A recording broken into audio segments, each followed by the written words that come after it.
Bienvenue dans cette pause, une pause que vous vous accordez en pleine conscience pour entrer en contact avec vous-même, une pause de vous à vous.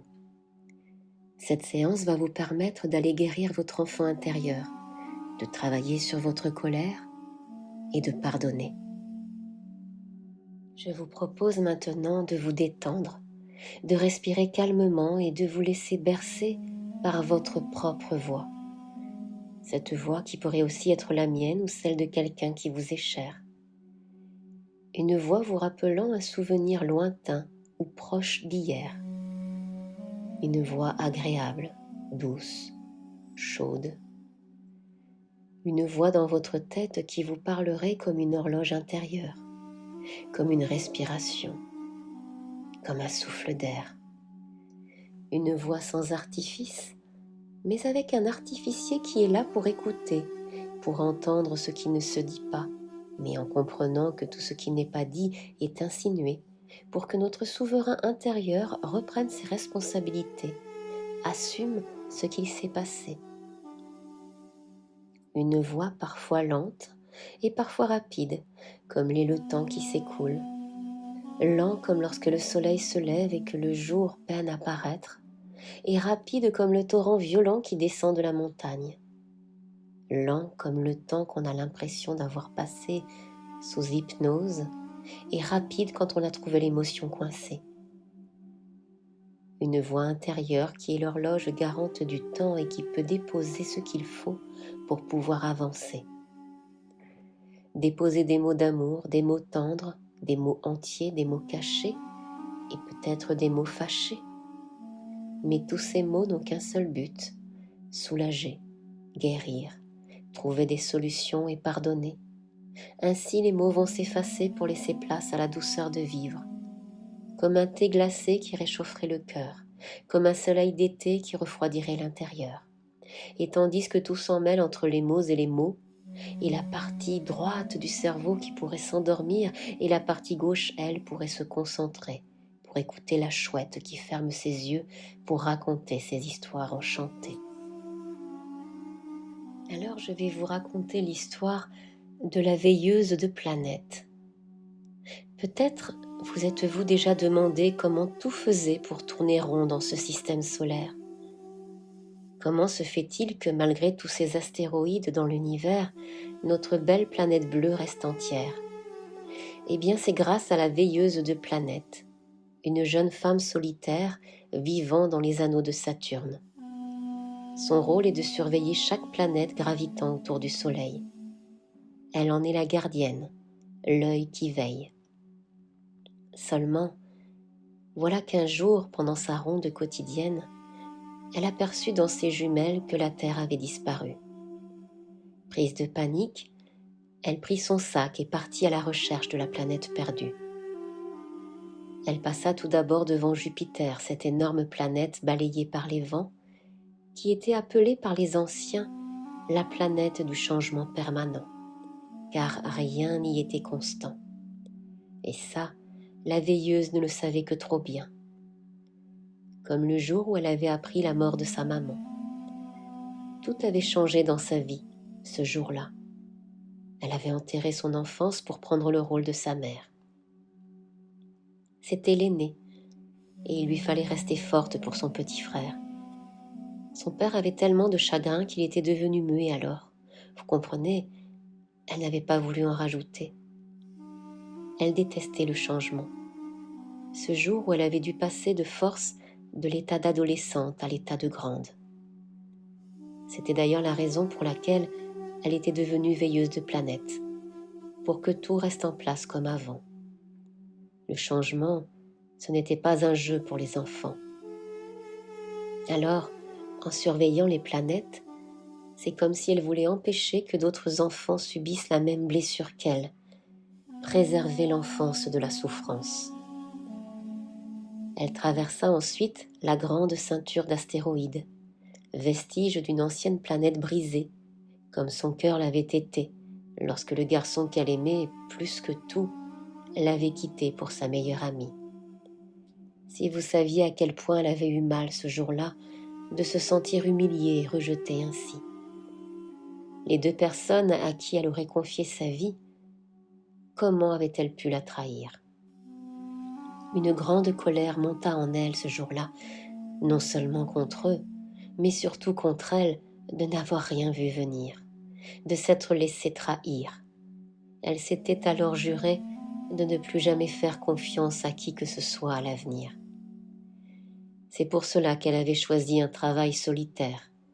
Si seulement elle avait réussi à apaiser sa colère et à se pardonner, elle aurait probablement vu le nouveau garçon dans sa classe qui, en plus d'être mignon, avait également les planètes comme passion et caressait le doux rêve de l'embrasser un jour sur Pluton. La veilleuse arriva ensuite à proximité de Mars. Elle avait de l'affection pour cette planète dont la topologie traduisait une gloire passée, où la vie avait été fertile et la végétation étoffée. À présent, le silence et la solitude régnaient dans ce paysage désert, cette même solitude qu'elle avait ressentie devant son père. Le manque d'affection devant cet homme sévère, ancien militaire, lui avait rapidement appris à cacher ses propres émotions. Personne ne voyait ses larmes lorsqu'elle se couchait le soir. Elle ne voulait pas déranger sa mère qui rentrait si tard. Alors son oreiller était devenu son seul confident, le seul à sécher ses larmes d'enfant. Elle avait tellement peur que son père la rejette, qu'il la traite de lâche ou de clochotte. Elle aurait voulu faire sortir toute sa rage, mais c'était comme s'il ne comprenait pas son langage.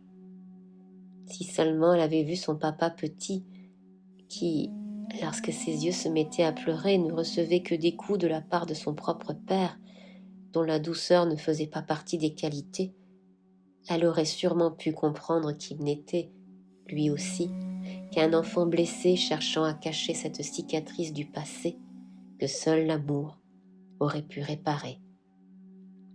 Puis, elle arriva au niveau de la lune, dans ce paysage désolé et froid comme cette salle d'hôpital où elle était née ici-bas. L'accouchement avait été tellement violent, elle qui était si bien au chaud dans le ventre de sa maman, n'était pas du tout prête à atterrir dans le monde des vivants. Mais on l'avait forcée à sortir. Elle avait senti toutes ses contractions, sans compter sa tête qui s'était coincée dans le cordon. Heureusement, le médecin était arrivé à temps pour débloquer la situation. Elle avait eu si peur, elle avait eu si froid. Je crois que si la femme qu'elle est devenue aujourd'hui avait pu lui parler à travers le ventre de sa maman, elle lui aurait sûrement dit qu'elle était une petite fille très courageuse, que c'était un moment un peu douloureux à traverser, mais qu'après tout se passerait bien. Elle aurait pu l'encourager, lui dire qu'elle allait pouvoir recevoir des câlins de sa maman, rire avec son papa, découvrir toutes les planètes du système solaire, voir toute la beauté de l'univers. Peut-être qu'ainsi, elle aurait réussi à rassurer le bébé à l'intérieur d'elle. C'est alors qu'elle aperçut la Terre. Mais quelque chose d'étrange s'était produit. C'était comme si la planète avait perdu sa lumière. En cherchant la cause, elle s'aperçut que c'était la colère des hommes qui avait noirci la Terre. Toute cette haine et cette rancœur, les uns envers les autres, allait avoir raison de cette belle planète bleue. C'est alors qu'elle comprit qu'elle aussi avait fini par perdre sa lumière, à force d'être aussi en colère. Elle comprit que la seule personne à qui la colère faisait du mal, c'était celle qui la ressentait, et non celle qui l'avait causée. Alors bien sûr, elle avait totalement le droit d'être en colère.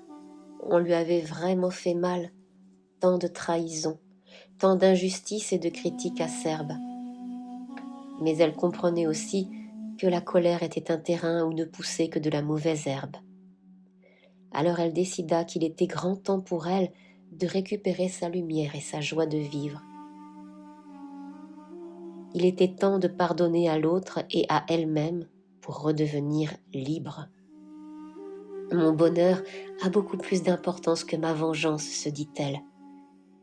Elle comprit qu'en pardonnant, on cesse de donner à l'autre le pouvoir d'orienter notre vie vers la colère, la tristesse ou la peur. On reprend le pouvoir de choisir nous-mêmes nos propres fleurs. Bien sûr, l'autre est responsable de nous avoir fait du mal, mais nous sommes responsables de nous relever de notre réaction. Elle a ainsi pu rendre à l'autre ses souffrances et ses blessures. Les graines de colère appartiennent toujours au passé. Elle a décidé de planter des graines de bonheur désormais. Et c'est ainsi qu'elle déposa dans le cœur des nouveau-nés de la terre des graines de bienveillance, de bonheur et d'indulgence. Ces enfants respiraient la joie et la tolérance. On les appela par la suite les enfants arc-en-ciel, car c'est grâce à eux que la terre retrouva son étincelle. Je sais que la veilleuse a réussi à guérir ses blessures et à apaiser ses colères, et qu'à présent, elle a pu remplir son cœur d'amour et de lumière. Pour terminer, je vous propose de revenir quelques instants dans votre corps, dans votre respiration, en pleine conscience. Et quoi que vous fassiez après avoir fait cette pause de vous à vous, je vous invite à le faire en conscience, en présence, à décider de ce que vous allez faire. Mais ne laissez pas vos automatismes reprendre le contrôle. Je vous souhaite un maximum de pauses conscientes de vous à vous dans votre journée. Et je vous félicite de vous accorder ce temps, car s'accorder du temps, c'est s'accorder de l'importance.